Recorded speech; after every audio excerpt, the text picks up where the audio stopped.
Gaun pengantin itu masih tergantung rapi di balik pintu. Tapi mengapa aku melihat Reza dengan wajah pucat dan jas berdarah duduk di pelaminan malam itu tersenyum padaku? Bukankah dia sudah meninggal pagi tadi? Assalamualaikum warahmatullahi wabarakatuh.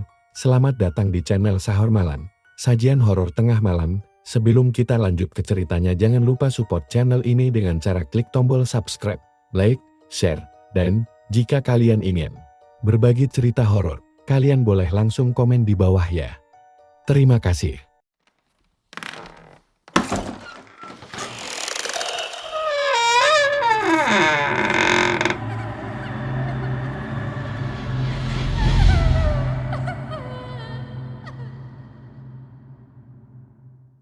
Aku tidak pernah membayangkan bahwa hari pernikahanku akan berubah menjadi hari paling menyeramkan dalam hidupku. Semua terasa begitu sempurna pagi itu. Matahari bersinar cerah. Gaun pengantin putih yang kupilih sejak 3 bulan lalu, akhirnya kugunakan. Rias wajahku halus dan cantik. Rambutku disanggul dengan hiasan melati yang semerbak. Semua orang memujiku hari itu. Kata mereka, aku seperti bidadari turun dari langit. Aku masih ingat betul bagaimana mama menangis haru saat melihatku pertama kali keluar dari kamar rias. Kamu cantik sekali, nak. Reza pasti akan terpesona, kata mama sambil memelukku erat. Aku tertawa kecil saat itu, berusaha mengusir rasa gugup. Jantungku berdegup kencang karena tak sabar menanti Reza datang. Aku bahkan sempat membayangkan ekspresinya saat melihatku untuk pertama kali di pelaminan. Tapi yang tak pernah kusangka, Reza tak pernah sampai. Semua berubah sekitar pukul 11 siang. Telepon dari keluarga Reza masuk ke ponselku. Diangkat oleh sepupuku, Rani. Aku sedang berfoto dengan keluarga besar saat itu. Begitu selesai, Rani menarikku dengan wajah panik. Ayo, duduk dulu. Ya, tenangin diri. Aku langsung tahu ada yang tidak beres. Dan ketika Rani mengatakan apa yang baru saja didengarnya, dunia seolah berhenti berputar. Mobil Reza, kecelakaan di jalan tol. Katanya dia meninggal. Di tempat, aku membeku. Tubuhku terasa ringan seketika. Telingaku berdenging. Suara di sekitar mendadak menghilang. Aku tak bisa menangis. Bahkan tak bisa bicara. Tanganku gemetar hebat hingga buket bunga pengantin yang kupegang terjatuh ke lantai. Kelopak-kelopaknya berhamburan seperti pecahan. Hatiku, mama menjerit histeris. Tamu-tamu yang baru datang bingung. Beberapa mulai bertanya. Dan kabar duka itu menyebar begitu cepat, seperti api menyambar ilalang kering. Gedung pernikahan berubah menjadi lautan isak tangis. Musik dihentikan. Dekorasi mewah terasa seperti ejekan. Foto-foto prewedding kami berdiri dengan bangga di sudut ruangan. Sementara aku terduduk di kursi pelaminan dengan wajah tak berjiwa. Hari itu harusnya hari bahagia, tapi menjadi hari kematian. Malamnya, gedung pernikahan kosong dan sepi. Sudah dibersihkan. Tapi aku kembali ke sana. Entah apa yang membawaku kembali. Aku berjalan sendiri, membawa gaun pengantin yang belum sempat ku ganti. Aku duduk diam di pelaminan, memandangi kursi kosong di sebelahku. Tangisku sudah habis sejak SIANG. Kini hanya perih yang tersisa, perih yang membeku di dada. Reza, kenapa? Bisikku pelan. Aku memejamkan mata, berharap ini hanya mimpi buruk. Tapi saat kubuka mata, aku melihatnya seseorang berdiri di ujung ruangan. Pria itu memakai jas pengantin, warna putih, seperti milik Reza. Tapi jas itu berlumuran darah. Wajahnya pucat, matanya sayu, dan senyum yang sangat aku kenal. Maaf aku terlambat sayang, katanya. Aku membeku. Reza, ia berjalan pelan ke arahku. Setiap langkahnya meninggalkan jejak darah di karpet merah. Aku ingin lari, tapi kakiku tak bisa digerakkan. Seolah ada yang menahanku di kursi itu. Aku datang menepati janji kita. Hari ini, kita menikah kan? Aku gemetar. Air mata kembali jatuh tanpa bisa ku cegah. Reza, kamu sudah. Aku tahu, katanya lembut. Tapi janji tetaplah janji. Ia duduk di sebelahku, tangannya yang dingin menyentuh tanganku. Aku ingin menjerit, tapi suara itu tak pernah keluar. Jangan takut, aku di sini. untuk menjemputmu. Sekarang, selamanya. Entah berapa lama aku pingsan di pelaminan malam itu. Aku terbangun di ranjang kamar dengan tubuh lemas dan wajah pucat. Mama duduk di sampingku sambil menggenggam tanganku. "Ayu, kamu bikin Mama takut," katanya sambil menangis. Aku tak berkata apa-apa. Mataku hanya menatap kosong ke langit-langit kamar. Tapi dalam hati, aku tahu apa yang kulihat malam itu bukan mimpi. Reza datang, dan dia akan kembali lagi. Hari-hari setelah kejadian di pelaminan itu, terasa seperti berjalan di atas tanah yang sudah retak. Aku mencoba bersikap normal. Bangun pagi, minum teh, mendengarkan Mama membujukku untuk makan, menjawab pesen-pesen bela sungkawa yang terus berdatangan. Tapi jujur saja, aku tak benar-benar hidup. Aku hanya bernapas, sisanya seperti bayangan gelap, kosong, dan menggantung di antara kenyataan dan dunia lain. Sejak malam itu, aku tahu Reza belum pergi, dan lebih dari itu, dia tidak ingin pergi. Awalnya aku pikir mungkin aku berhalusinasi, trauma, kata orang-orang, kaget, belum ikhlas, belum siap menerima kenyataan. Tapi halusinasi tak akan meninggalkan bekas jari di kaca jendela. Halusinasi tak akan membisikkan namamu dari balik lemari saat kau sedang sendiri. Dan halusinasi tak pernah mencium bau bunga melati yang sama seperti saat hari pernikahan yang gagal itu. Malam pertama setelah kejadian di pelaminan, aku mengunci pintu kamar dan mencoba tidur lebih awal. Tapi tepat tengah malam, aku terbangun. Ruangan mendadak dingin, lampu kamar tiba-tiba meredup, dan ada suara samar dari dekat cermin rias. "Ayu?" Aku langsung duduk. Suara itu, suara yang aku kenal, berat, lembut, tapi dingin seperti kabut dini hari. Kupalingkan kepala pelan ke arah cermin, dan saat itu jantungku seperti berhenti berdetak. Di dalam pantulan cermin, aku melihat Reza. Ia berdiri di belakangku, dengan jas pengantin yang sama masih penuh noda darah. Wajahnya datar, matanya kosong, dan tubuhnya entah bagaimana menjulang sedikit, lebih tinggi dari biasanya. Aku menoleh cepat ke belakang. Kosong. Tapi saat kembali menatap cermin, Reza masih di sana. Dan kali ini, dia mengangkat tangannya seperti sedang menggapai bahuku dari belakang. Aku menjerit keras. Mama dan Papa menerobos masuk ke kamar. Beberapa detik kemudian, wajah mereka panik melihatku menangis dan menanjuk-nanjuk ke arah cermin. Namun saat mereka melihat ke sana, tak ada apa-apa. Kejadian itu membuatku makin yakin Reza belum pergi. Hari-hari selanjutnya, gangguan itu makin menjadi. Kadang, aku mendengar pintu kamar diketuk tengah malam. Kadang, suara musik pernikahan terdengar samar dari bawah tempat tidurku. Pernah sekali, aku menemukan bunga mawar segar tergeletak di depan pintu. Padahal tak ada yang mengirim apapun sejak kematian Reza. Yang paling membuatku takut adalah kejadian di dapur. Saat aku sedang menuang air panas untuk membuat teh, tiba-tiba kulihat bayangan seseorang di jendela. Tubuh tinggi, mengenakan jas. Kupikir itu orang lewat, tapi jendelaku menghadap tembok. Dan tak lama kemudian, gelas yang kupegang pecah sendiri. Tanganku terluka, darah menetes. Dan saat itu aku dengar bisikan dari arah wastafel. "Sekarang kau mengerti rasanya." Aku mulai tidak berani tidur sendiri.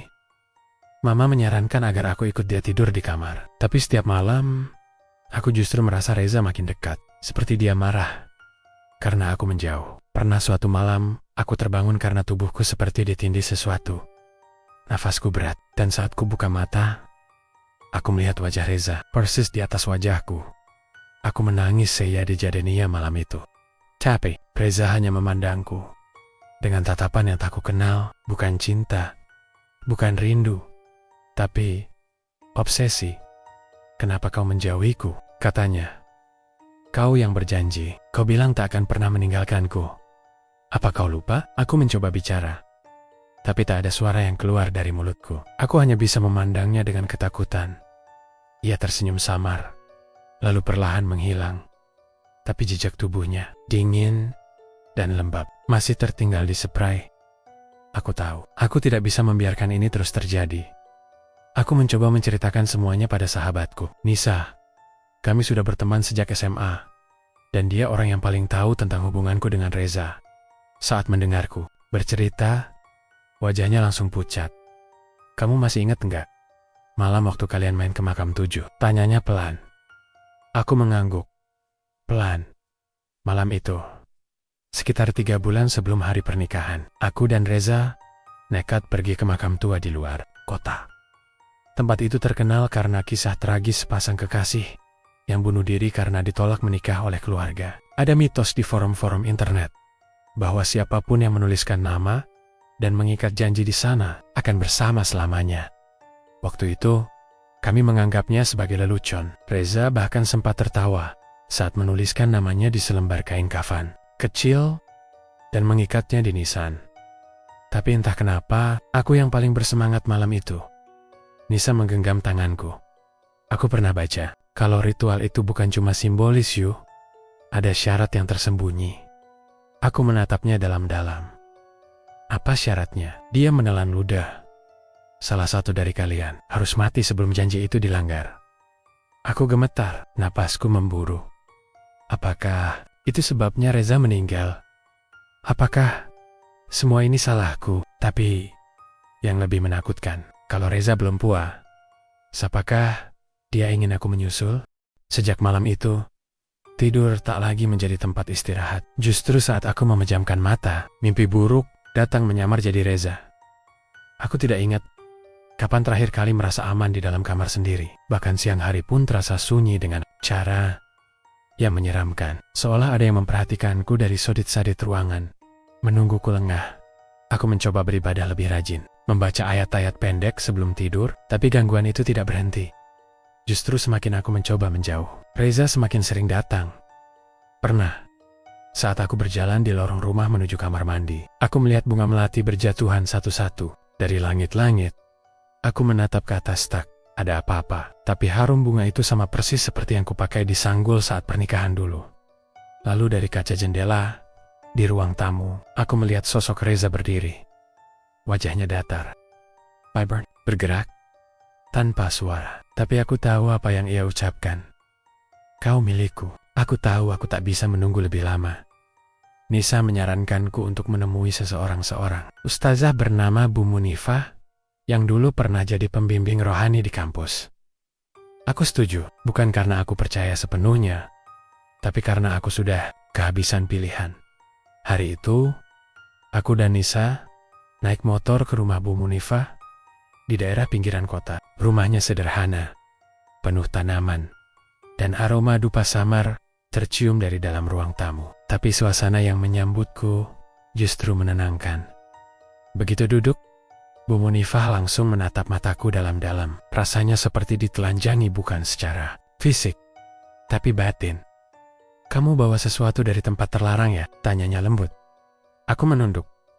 Iya Bu, dulu saya dan almarhum tunangan saya pernah datang ke makam tua. Kami menulis nama di kain kafan dan mengikatnya di nisan. Aku masih bisa melihat bagaimana wajah Bu Munifah mengeras pelan.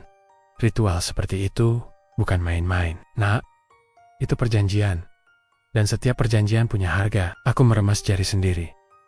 Tapi saya nggak tahu kalau akan begini. Saya pikir itu cuma simbolis. Bu Munifah diam sejenak, lalu berdiri dan mengambil air dalam kendi kecil. Ia menaruhnya di depan kami, lalu membaca doa pelan-pelan. Saat itu juga, air di dalam kendi mendidih padahal tidak ada api. Dari dalam air, muncul aroma melati dan darah. Aku tersentak. Arwah itu belum selesai, ucap Bu Munifah tegas. Dia terikat, dan kamu juga. Aku tak bisa berkata apa-apa. Bu Munifah lalu mengambil secari kain putih dari laci dan memberikannya padaku. Coba kamu ingat, apakah kain kafan yang dulu kamu gunakan masih ada? Aku mengangguk pelan. Masih. Disimpan Reza dalam kotak kayu kecil. Di rumahnya, ambil. Itu kunci utama. Kalau bisa, bakar di tempat kamu dulu mengikat janji. Aku menggigit bibir. Tapi Reza tahu, setiap aku mendekati benda itu, dia muncul. Dia tahu aku mau memutuskan ikatan kami. Bu Munifah menatapku tajam. karena dia merasa kamu mengingkarinya, tapi kamu harus lawan. Sebelum dia menuntutmu lebih jauh. Aku bergidik. Malam itu, aku kembali sendiri ke rumah Reza. Rumah itu sudah kosong sejak kematiannya. Orang tuanya sedang tinggal di luar kota untuk menenangkan diri. Dan aku masih menyimpan salinan kunci. Dengan tangan gemetar, aku masuk dan langsung menuju kamar Reza. Semua masih seperti dulu. Buku-bukunya tersusun rapi. Foto-foto kami masih tergantung di dinding. Tapi semuanya terasa sunyi dan berat. Seperti diselimuti sesuatu yang tak kasat mata. Aku membuka lemari kecil di sudut kamar. Dan di situ, aku menemukannya. Kotak kayu berukir yang dulu pernah kulihat. Saat kubuka, ada kain kafan kecil di dalamnya dilipat rapi. Tapi sudah menguning. Di atasnya, masih tertera dua nama. Reza dan Ayu. Dengan tinta merah yang samar. Atau mungkin darah. Tiba-tiba, udara di ruangan berubah dingin. Lampu kamar berkedip. Lalu suara langkah kaki terdengar dari luar pintu. Tok, tok, tok. Aku menahan napas. Suara itu tak berhenti, justru makin kencang. Seolah seseorang berusaha membuka pintu dengan paksa. Ayu. Suaranya berat. Dalam. Tapi aku tahu, itu dia. Tanganku gemetar hebat. Saat kuselipkan kain kafan itu ke dalam tasku, aku belum siap membakarnya di situ. Belum. Saatnya, aku harus keluar dulu.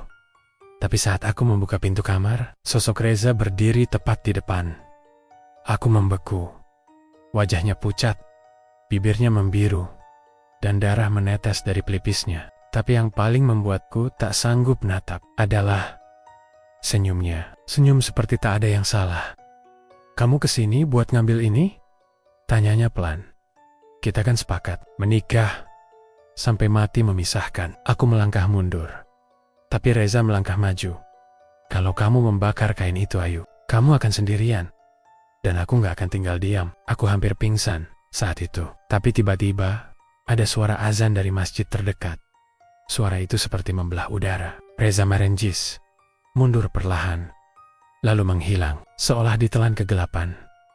Aku langsung lari keluar rumah dengan napas tersengal.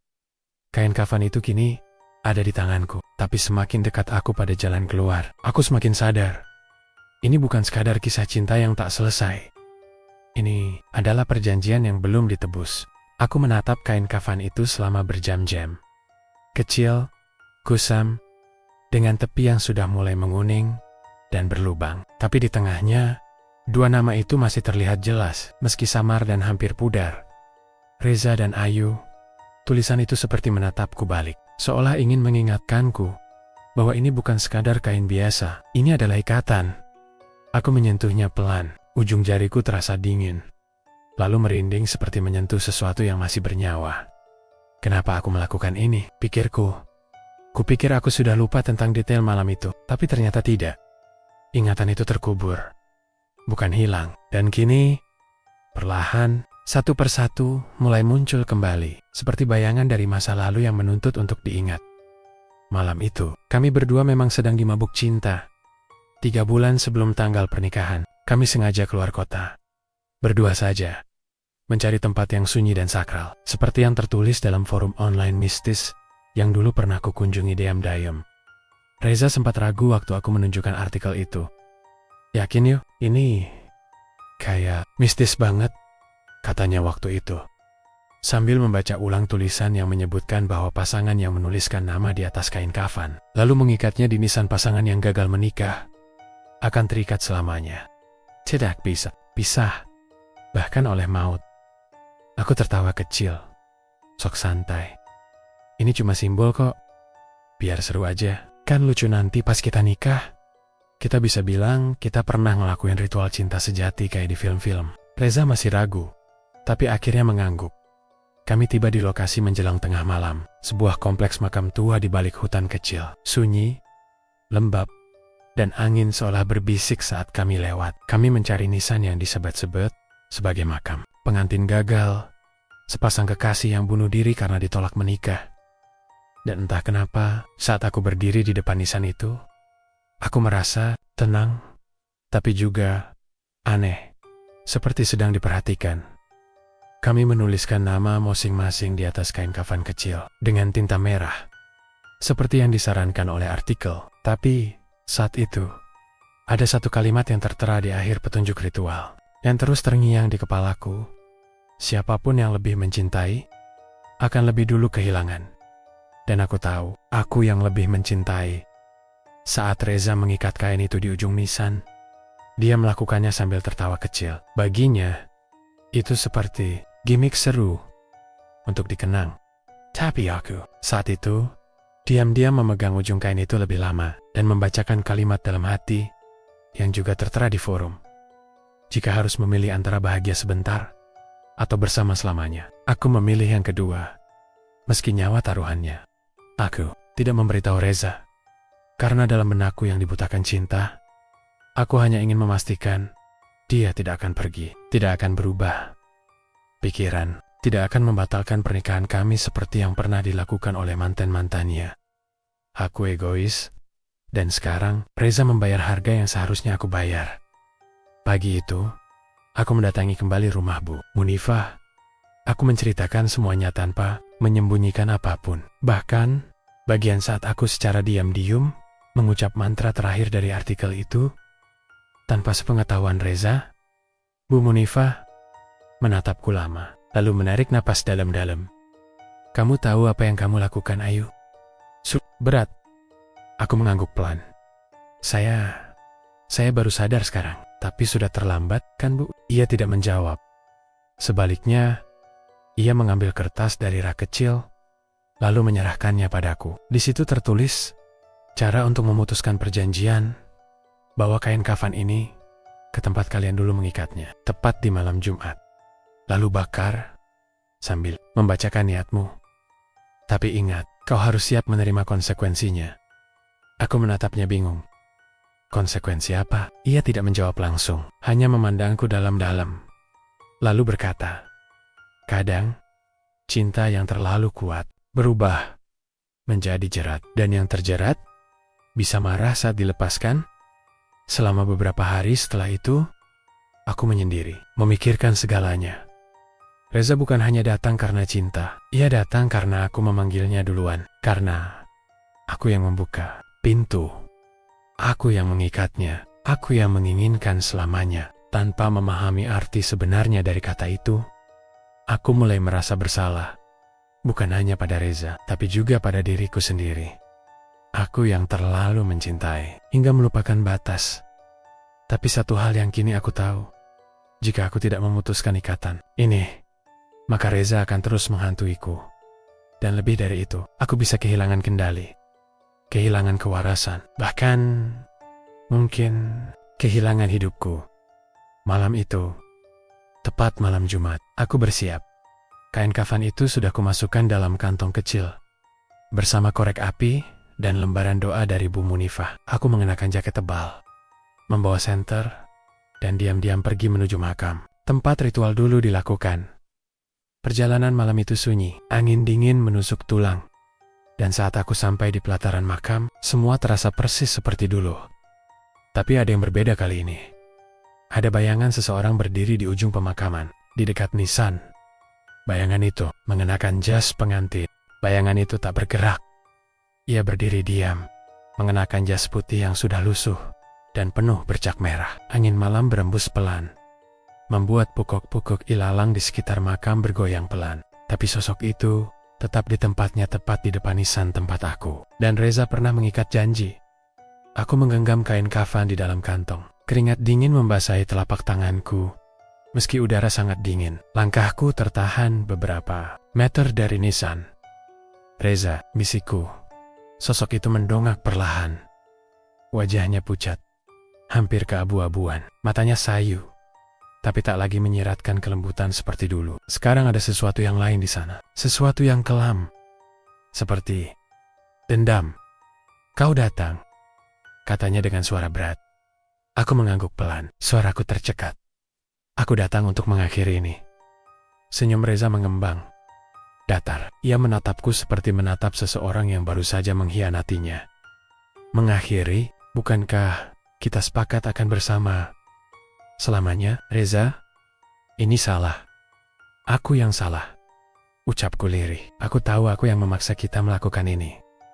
Tapi semua sudah berubah. Kau sudah pergi. Aku masih hidup. Reza menunduk pelan. Aku kira dia akan pergi. Tapi kemudian ia tertawa. Bukan tawa gembira, melainkan tawa miris. Seperti orang yang tahu bahwa semuanya tak akan bisa kembali seperti semula.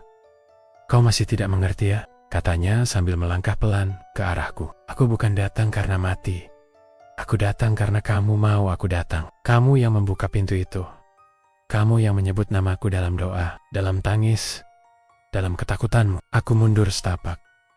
Sekarang, kamu mau menutup pintunya begitu saja? Aku menggeleng. Air mataku mulai jatuh. Bukan begitu. Aku mencintaimu, Reza. Tapi aku tidak ingin terikat seperti ini. Kau bukan Reza yang dulu. Kau berubah. Reza berhenti melangkah. Ia menatapku lama. Lalu mengangkat tangannya. Dari telapak tangannya, kain kafan yang sama muncul perlahan. Melayang-layang di udara. Kamu mau bakar ini ya? Tanyanya. Suara kini berubah dingin dan tajam. Aku berusaha menguatkan diri, membuka saku, dan mengeluarkan kain kafan milikku. Ya, ini waktunya. Aku akan membakarnya. Aku akan memutus perjanjian kita. Seketika, angin berembus kencang. Tanah di sekitarku bergetar. Suara serangga malam lenyap, digantikan oleh bisikan-bisikan yang tak ku mengerti. Wajah Reza berubah menjadi lebih kelam. Matanya hitam, dalam, seolah tak berujung. Kau pikir semudah itu, Ayu? Tiba-tiba tubuhku terdorong ke tanah. Bukan didorong secara fisik, tapi seperti ditarik oleh kekuatan tak kasat mata. Senterku terlepas dan padam. Dunia sekitarku mendadak gelap. Aku merasakan hawa dingin menusuk kulitku. Nafasku memburu. Reza berjalan pelan, mendekatiku. Tapi kini langkahnya tak menyentuh tanah. Ia melayang. Kalau kamu bakar itu, kamu melepaskanku dari dunia ini. Tapi kau juga harus ikut. Perjanjian kita tidak bisa dibatalkan begitu saja. Satu pergi, satu ikut. Aku menjerit. Tidak, aku tidak mau mati. Reza menghentikan langkahnya. Matanya menatapku tajam. Tapi ada getaran di sana. Seperti seseorang yang terperangkap dalam rasa sakit yang tak bisa disuarakan. Aku juga tidak mau mati, Ayu. Tapi aku sudah mati. Aku tahu aku harus bertindak sekarang. Atau semuanya terlambat. Dengan tangan gemetar, aku meraih korek api dari sakuku. Kain kafan itu kugenggam erat. Lalu kuletakkan di atas tanah, tepat di depan nisan. Aku minta maaf, Reza, Isaku, tapi aku tak bisa terus hidup dalam bayang-bayangmu. Aku mencintaimu, tapi aku harus hidup. Reza berteriak. Suaranya menggema seperti suara dari dasar sumur, serak dan melengking. AY.2020. Korek api menyala. Kain kafan itu terbakar perlahan. Api menjalar pelan, menggerogoti huruf demi huruf nama kami. Dari tengah-tengah kobaran itu, ku dengar bisikan lirih, suara Reza. Terakhir kali, kalau ada kehidupan setelah ini, tunggulah aku. Dan tiba-tiba semuanya hening. Api padam dengan sendirinya. Angin berhenti berembus, dan sosok Reza hilang. Tak ada lagi jas pengantin. Tak ada lagi darah. Tak ada lagi mata penuh obsesi. Hanya aku, sendiri, duduk di depan nisan, dengan dada yang terasa kosong. Beberapa jam kemudian, aku tiba di rumah dalam kondisi lemas. Mama menyambutku dengan pelukan, tapi aku tak banyak bicara, hanya masuk ke kamar, mengunci pintu, dan menatap langit-langit. Untuk pertama kalinya sejak kematian Reza, malam itu aku bisa tidur tanpa mimpi buruk. Tapi saat aku terbangun keesokan paginya, aku menemukan sesuatu. Di depan cermin kamar, bunga melati, segar, dan secari kertas bertuliskan tulisan tangan, Reza, cinta sejati, tak pernah mati. Hanya berpindah tempat. Aku pikir semuanya sudah selesai. Setelah aku membakar kain kafan di makam tua itu, gangguan. Tak ada lagi bayangan di cermin, ketukan di jendela, atau bunga melati yang jatuh dari langit-langit. Malam-malamku kembali tenang. Aku bisa tidur dengan lampu dimatikan, dan bangun tanpa jantung berdegup kencang. Tapi ternyata, ketonangan, it's hanya sementara. 3 hari setelah ritual pemutusan itu, Aku menerima sebuah paket kecil tanpa nama pengirim. Kotaknya dibungkus kertas coklat tua, seperti kertas arsip lama. Di bagian atasnya hanya tertulis satu kata, Ayu. Tulisannya ku kenal, tulisan tangan Reza. Tanganku gemetar saat membuka bungkusnya. Di dalamnya ada dua benda. Sebuah surat dalam amplop putih kekuningan dan sebuah flash disk hitam. Untuk beberapa saat, aku hanya menatap benda-benda itu. Napasku tak beraturan. Bagaimana mungkin Reza sudah tiada? Lalu, dari mana semua ini datang? Dengan tangan gemetar, aku membuka amplopnya lebih dulu. Untuk Ayu, kalau kamu membaca surat ini, artinya aku sudah tidak ada. Aku menulis ini beberapa hari setelah kita kembali dari makam itu. Mungkin kamu gak akan suka dengan isinya, tapi aku harap kamu mau baca sampai selesai. Aku tahu tentang kutukan itu. Iya, aku tahu, Ayu. Aku pura-pura gak tahu waktu kamu ajak aku ke sana. Aku ikut, karena aku gak mau kelihatan pengecut di depanmu. Tapi setelah pulang aku cari tahu, dan ternyata semua bukan cuma mitos. Ada korban sebelumnya. Bukan satu, bukan dua, tapi banyak. Mereka semua pasangan muda, seperti kita. Salah satu dari mereka selalu meninggal sebelum hari pernikahan. Aku mulai takut waktu itu. Tapi aku juga bingung harus bagaimana. Aku sempat berpikir buat ajak kamu bicara. Tapi kamu terlalu bahagia dan aku terlalu pengecut buat jujur. Jadi aku cari jalan lain. Aku titipkan pesan ini lewat teman lamaku, Vino. Dia anak IT. Aku minta dia bantu simpan pesan ini dan mengirimnya ke alamatmu. Kalau aku nggak sempat datang di hari pernikahan. Ayu, aku takut waktu itu. Tapi yang lebih kutakutkan lagi adalah kalau kamu menyesal sudah memilih aku. Jadi kalau sekarang kamu hidup dan aku tidak, mungkin memang aku yang harus menebusnya. Tapi aku mohon, jangan benci aku. Jangan salahkan dirimu juga. Aku cuma ingin kamu tahu satu hal. Cinta kita bukan kutukan, tapi cara kita mencintai yang salah. Maaf kalau aku gak cukup kuat buat melindungimu dari semua ini. Tapi tolong, hidup untuk kita berdua. Reza. Tangisku pecah di tengah kamar. Aku membaca surat itu berulang-ulang. Seperti tak percaya. Di antara rasa kehilangan, amarah, dan sesalahku merasa hatiku dihantam ribuan duri. Reza tahu. Ia tahu semua ini sejak awal. Tapi ia memilih diam. Ia ingin melindungiku dengan caranya. Dan justru itulah yang paling menyakitkan. Malam itu juga, aku membuka isi flash disk. Isinya hanya satu file video, berdurasi hampir 5 menit. Di video itu, Reza merekam dirinya sendiri di dalam kamar. Ia duduk di depan kamera, wajahnya lelah dan pucat. Seolah belum tidur berhari-hari. Hayu, aku nggak tahu ini akan sempat kau tonton atau enggak. Tapi, aku harus ngomong. Setelah malam di makam itu, aku ngerasa ada yang berubah. Bukan dari luar, tapi dari dalam diri sendiri. Aku ngerasa kayak ada yang nunggu. Aku jatuh. Aku mimpi buruk terus. Mimpi kita menikah. Tapi kamu duduk di pelaminan sendirian. Aku nggak datang. Aku tahu itu bukan cuma mimpi. Aku tahu kita salah waktu itu. Kita terlalu cinta, yuk. Tapi cinta yang nggak dikendalikan. Bisa jadi senjata makan. Tuan, jadi kalau aku nggak datang di hari itu, dan kamu terima video ini, tolong, jangan ikut aku. Jangan panggil aku lagi. Jangan nyari aku di tempat yang gelap. Lepasin aku. Biar salah satu dari kita bisa hidup. Karena cinta gak harus berakhir dengan kematian. Layar laptopku gelap begitu video selesai. Tapi dalam hatiku, semuanya justru jadi terang. Aku menangis. Tapi kali ini, bukan karena takut aku menangis. Karena aku akhirnya mengerti. Reza tidak kembali karena cinta semata. Ia kembali karena kami berdua memanggilnya aku lewat ikatan yang kubuat, dan dia lewat rasa bersalah yang tak pernah tersampaikan. Besoknya, aku pergi ke makam Reza. Sendirian. Kali ini bukan untuk memanggil, bukan untuk memutus, tapi untuk melepaskan. Aku membawa surat itu, dan kubakar pelan di depan batu nisannya, sambil berbisik, "Terima kasih. Karena kamu memilih aku tapi sekarang. Giliran aku memilih jalan hidupku." Angin berembus pelan. Dan untuk pertama kalinya, aku merasa Reza benar-benar pergi. Bukan karena dipaksa, tapi karena ia sendiri sudah rela. Setelah membakar surat itu di depan makam Reza, aku merasa lebih ringan. Tapi malam harinya, entah kenapa, aku tidak bisa tidur. Bukan karena takut, tapi karena ada sesuatu yang mengganjal. Ada bagian dari teka-teki ini yang belum utuh, bagian yang Reza sembunyikan, atau mungkin tak sempat ia ungkapkan sepenuhnya. Aku kembali menonton video terakhir dari Reza. Kali ini lebih teliti, kata per kata. Gerak tubuhnya hingga sebuah detail kecil membuatku tertegun.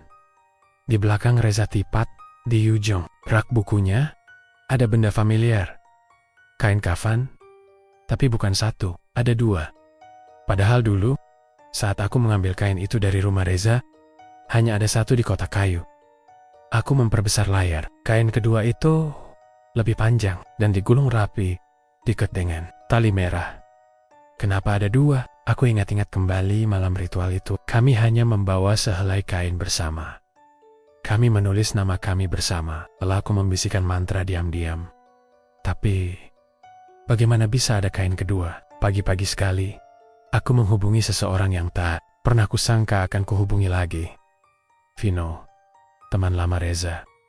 Anak IT, yang katanya menyimpan surat dan video terakhir itu. Aku dulu tak terlalu dekat dengannya. Reza bilang dia sedikit aneh. Terlalu tertutup, tapi bisa dipercaya. Nomornya masih aktif.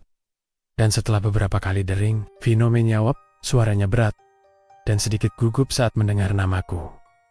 Ayu. Aku kira kamu gak akan hubungi aku lagi. Aku perlu jawaban, Vin. Kataku tanpa basa-basi. Kamu yang dikasih amanat buat ngirim surat Reza ke aku kan? Ya. Dia titip semuanya seminggu sebelum hari pernikahan. Waktu itu dia kelihatan aneh. Kayak orang yang nahan sesuatu. Apa dia pernah bilang? Soal kain kafan kedua, Vino terdiam beberapa saat. Sebelum menjawab lirih, aku gak tahu kamu udah sampai mana sekarang. Tapi, kalau kamu mau tahu semuanya, kamu harus datang ke tempat kita dulu kuliah. Ke perpustakaan tua. Reza pernah nyuruh aku nyimpen sesuatu di sana. Di balik rak buku lama.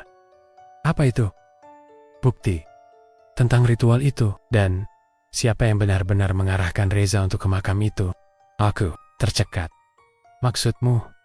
Bukan aku, Ayu. Kamu cuman alat. Sahur itu juga. Aku pergi. Sendiri. Tanpa bilang siapa-siapa. Perjalanan ke kampus lama membuat perasaanku campur aduk. Banyak kenangan tentang aku dan Reza tertinggal di sana. Tapi kali ini, aku datang bukan untuk mengenang. Aku datang untuk membuka luka yang belum sembuh dan mencari siapa yang menusuknya dari belakang. Perpustakaan tua itu sudah hampir tak terpakai. Banyak bagian gedung yang rusak. Cat mengelupas. Rak berdebu, tapi anehnya, suasananya tetap seperti dulu. Tenang, mencekam. Vino sudah menungguku di sana. Ia mengenakan jaket lusuh, wajahnya tampak lelah. Tapi begitu melihatku, ia langsung berdiri dan memberi isyarat untuk mengikutinya. Kami berjalan ke rak paling ujung, yang nyaris tersembunyi di balik tumpukan koran bekas. Di balik rak itu, Vino menyingkap celah di dinding kayu seperti laci. Rahasia. Dan dari dalamnya, ia mengeluarkan sebuah map coklat tebal. Ini, katanya pendek. Aku membuka isinya perlahan. Ada beberapa lembar cetakan dari forum-forum gelap. Diskusi soal ritual cinta abadi. Tapi yang membuatku tercekat adalah foto terakhir. Seseorang berdiri di depan nisan yang sama dengan yang aku dan Reza datangi. 3 bulan sebelum kami datang ke sana. Seseorang yang aku kenal, Rina. Rina adalah sepupu jauhnya Reza. Kami memang tidak terlalu dekat, tapi dia sering datang saat kami pacaran. Ia manis, pintar, dan kelihatan seperti orang yang tulus mendukung hubungan kami. Tapi Reza pernah cerita, dulu Rina sempat menyatakan cinta padanya dan ditolak. Kupandangi foto itu berulang-ulang. Di tangannya, Rina menggenggam kain kafan dan wajahnya tersenyum kecil. Tapi ada sesuatu di senyum itu. Dingin. Apa maksudnya ini, Vin? Tanyaku lirih. Vino mengangguk pelan. Aku sempat selidiki. Ternyata, Rina aktif di forum mistis itu. Dia bahkan salah satu moderatornya. Dengan nama samaran, aku membeku. Reza tahu setelah kamu dan dia pulang dari makam. Reza mulai curiga. Dia ngerasa ritual itu terlalu mudah ditemukan. Dan terlalu kebetulan. Dia curiga ada yang ngarahin kalian ke sana. Aku yang ngajak Reza ke sana. Bisik, iya. Tapi siapa yang pertama kali kasih kamu tautan artikel? It's nice. Aku diam.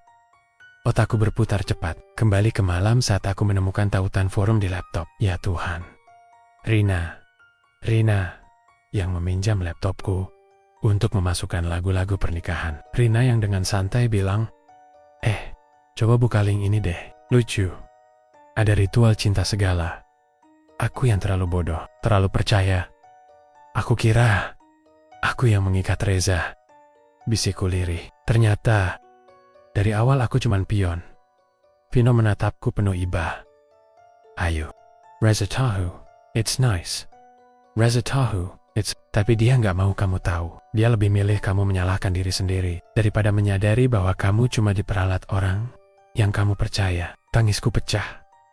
Aku membayangkan Reza dengan semua ketakutannya, berusaha melindungiku dari kebenaran yang jauh lebih kejam. Ia memilih diam, menanggung semuanya sendiri, lalu mati sendirian.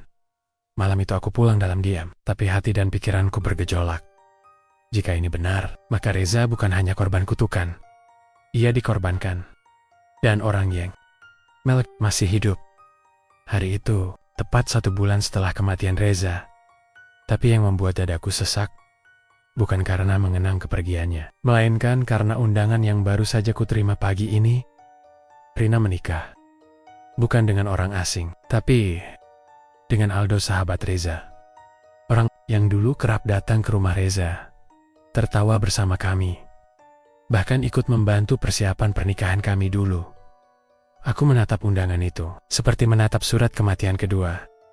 Bukan karena aku belum bisa move on, tapi karena akhirnya potongan terakhir teka-teki ini terjawab. Aldo adalah bagian dari semuanya.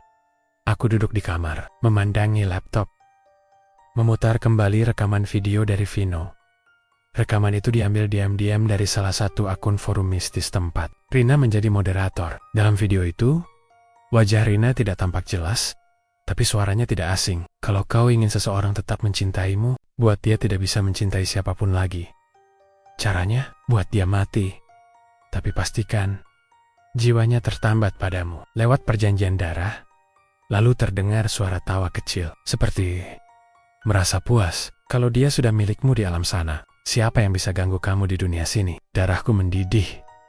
Reza bukan hanya mati karena kutukan. Ia mati karena Rina menginginkannya, tapi tak bisa memilikinya. Dan sekarang, dia akan menikah membuka lembaran baru, seolah tak pernah ada darah yang tumpah karena cintanya yang gila. Tidak, aku tidak akan membiarkannya. Tenang. Jika dulu aku pernah memanggil Reza untuk cinta, maka sekarang aku akan memanggilnya untuk keadilan. Malam Jumat, aku kembali ke makam itu, tapi kali ini bukan untuk memohon atau membakar ikatan. Aku datang membawa benda baru, selembar kain kafan dengan tulisan nama Rina dan Aldo yang kutulis sendiri dengan darah jari telunjukku. Aku tahu ini gila, tapi setelah semua yang terjadi, aku tak peduli. Di bawah sinar bulan pucat, aku berdiri sendiri di depan nisan tua itu, sambil menggenggam foto Rina yang kudapat dari akun forumnya. Di balik foto itu, kutulis satu kalimat, "Aku kembalikan yang kau rebut." Lalu, aku mengucap mantra yang sama seperti dulu mantra yang pernah memanggil Reza ke dunia ini. Tapi kali ini, kuputar. Bukan untuk menyatukan, tapi untuk mengikat dosa yang belum terbayar. Esoknya, berita itu menyebar cepat. Pernikahan Rina dibatalkan secara mendadak. Aldo ditemukan pingsan dan kejong-kejong di kamar hotel malam sebelum akad. Tubuhnya penuh bekas cakaran. Rina kabur, katanya. Tak bisa ditemukan. Tapi aku tahu di mana dia. Malam itu, aku pergi ke rumah tua, tempat Rina pernah tinggal sendiri, sebelum pindah ke luar kota, dan di sana aku menemukannya. Rina duduk meringkuk di sudut kamar, mengenakan gaun pengantin putih yang compang-camping, rambutnya berantakan, dan matanya menatap kosong ke jendela. Di lantai, bunga melati berserakan. Apa yang kamu lihat, Rin? Tanyaku pelan. Ia tak menjawab, tapi perlahan bibirnya bergetar, matanya berkaca-kaca, lalu menangis. Dia datang. Dia nggak senyum lagi, Ayu. Dia bawa darah. Dan dia ajak aku menikah. Tanganku mengepal. Aku harap kamu bahagia, Rin. Karena akhirnya kamu dapat apa yang kamu inginkan. Aku berjalan keluar rumah itu. Tak menoleh lagi.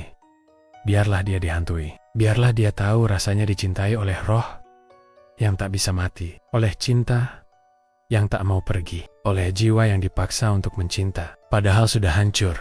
Aku tidak menyesal. Apa yang kulakukan malam itu bukan pembalasan dendam, tapi pelepasan. Reza kini bebas. Aku tak tahu di mana dia. Tapi sejak malam itu, tak pernah lagi ada bunga melati jatuh di kamarku. Tak pernah lagi ku dengar suara berat yang memanggil namaku di balik jendela. Dan yang paling pasti, aku tak pernah lagi bermimpi menikah dengan mayat. Sudah 3 minggu sejak malam itu, sejak aku mengikat nama Rina dan Aldo di kain kafan, dan membacakan mantra pembalik di makam tua. Sejak aku melihat Rina duduk sendiri di pojok rumahnya, dibalut gaun pengantin kumpang camping, dan terisak menyebut nama Reza. Dan sejak hari itu juga, semuanya terasa hening.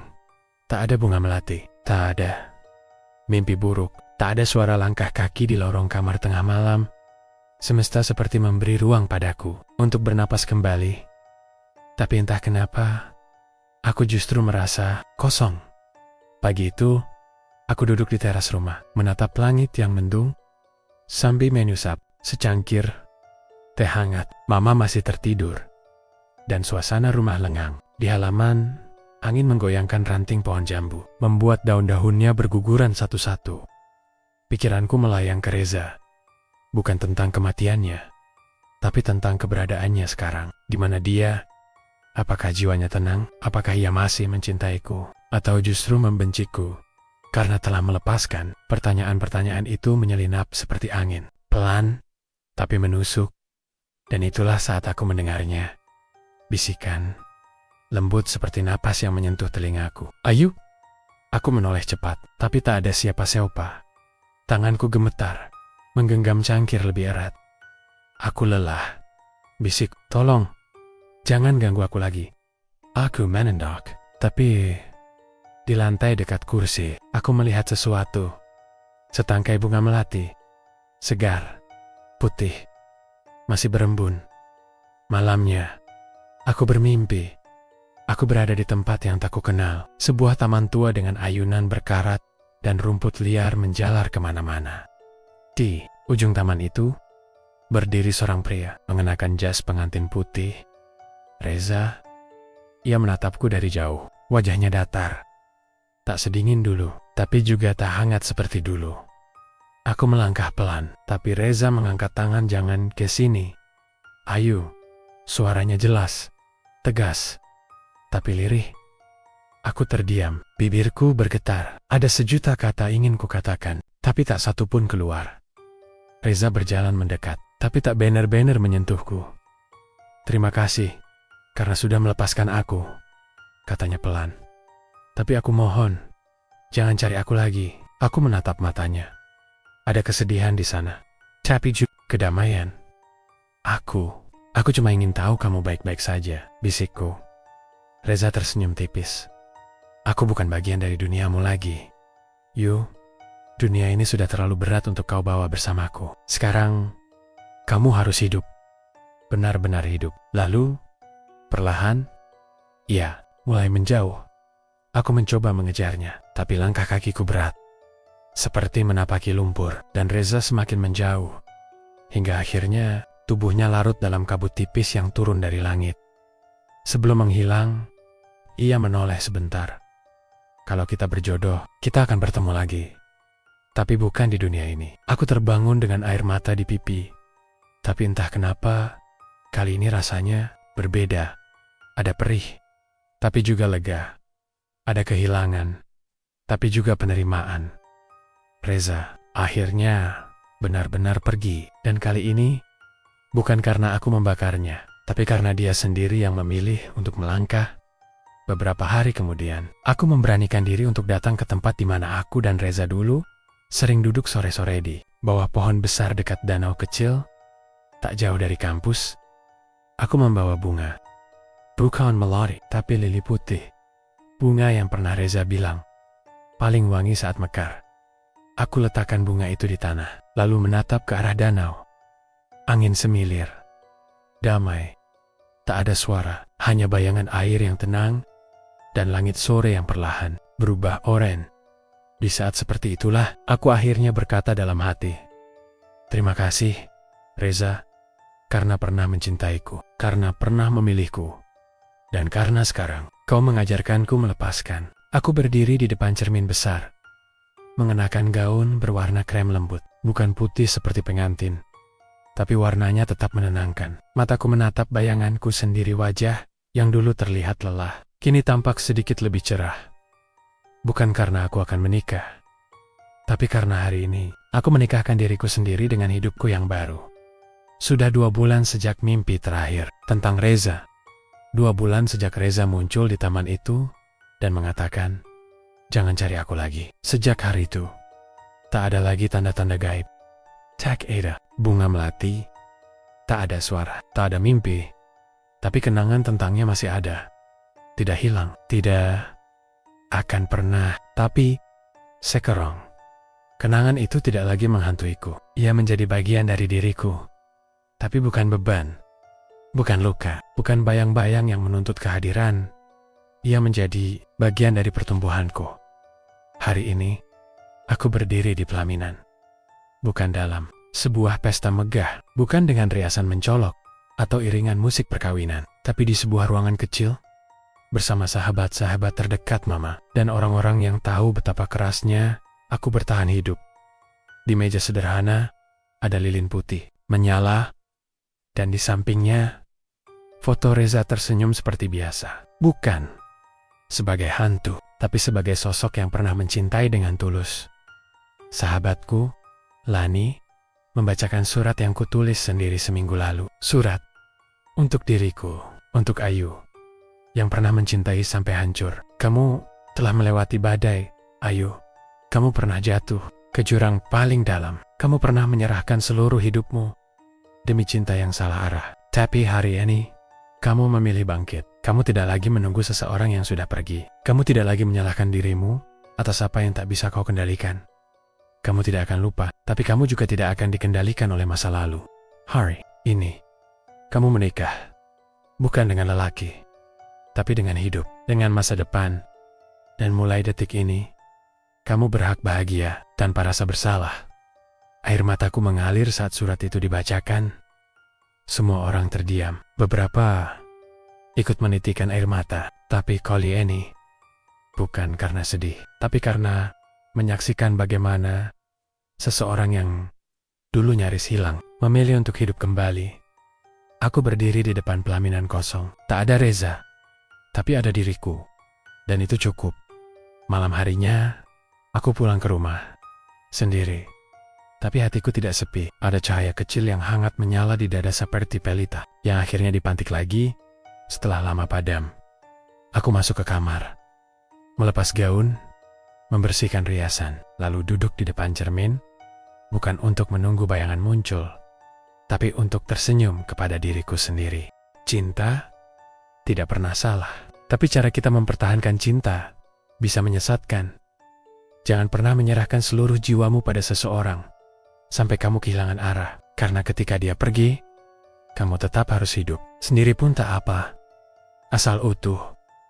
Terkadang, orang yang harus kita nikahi lebih dulu adalah diri kita sendiri. Gimana menurut kalian cerita barusan? Apa kalian percaya kejadian kayak gitu bisa beneran terjadi? Atau jangan-jangan kalian pernah ngalamin hal yang mirip? Coba tulis di kolom komentar ya. Aku penasaran banget sama pendapat kalian.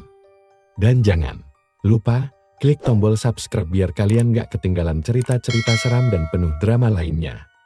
Karena setiap malam akan ada cerita yang bikin bulu kudukmu berdiri. Sampai jumpa di video selanjutnya. Stay safe, stay waras, dan jangan lupa selalu waspada.